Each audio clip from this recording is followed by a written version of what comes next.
Benvenuti a un viaggio nel cuore di un uomo straordinario, un luminare della carità e dell'amore verso i più bisognosi. Oggi scopriremo la straordinaria vita di San Vincenzo de Pauli, un vero eroe che ha dedicato la sua esistenza a servire gli altri. Nato in una modesta famiglia contadina, Vincenzo de Pauli ha imparato fin da giovane il valore dell'aiuto reciproco. Dopo aver superato le sfide dell'infanzia, ha sperimentato una chiamata divina che lo ha spinto a diventare sacerdote.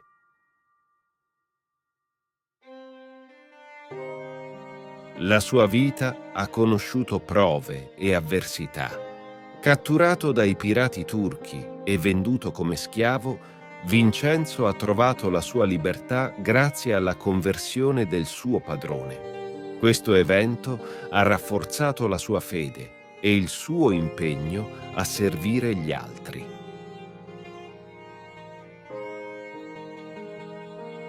Vincenzo de Pauli ha fondato numerose congregazioni religiose e istituzioni di soccorso, come le Dame della Carità e le Figlie della Carità.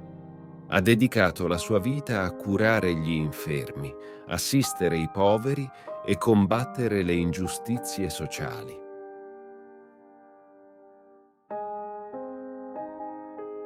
Le sue opere di carità e compassione hanno catturato l'attenzione di importanti figure, incluso il re di Francia. Vincenzo è diventato un consigliere di fiducia, ma ha sempre mantenuto la sua dedizione ai meno fortunati.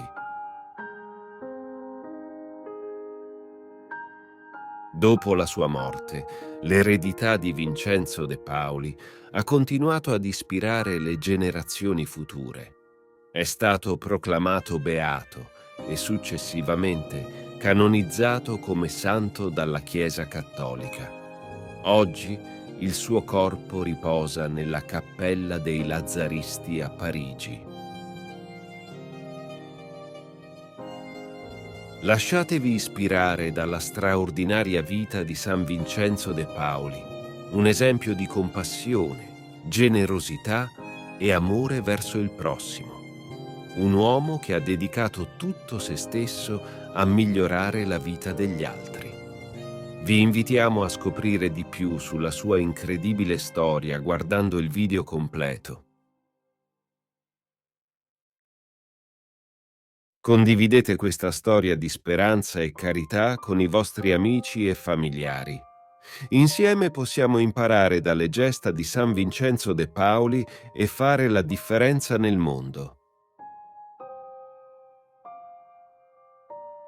Ti invito calorosamente a iscriverti al nostro canale per darci supporto e permetterci di continuare a creare nuovi video che condividono storie ed esperienze ispiratrici. La tua iscrizione è un prezioso sostegno che ci motiva a condividere più contenuti di valore e a diffondere messaggi di speranza, fede e crescita personale. Grazie di cuore.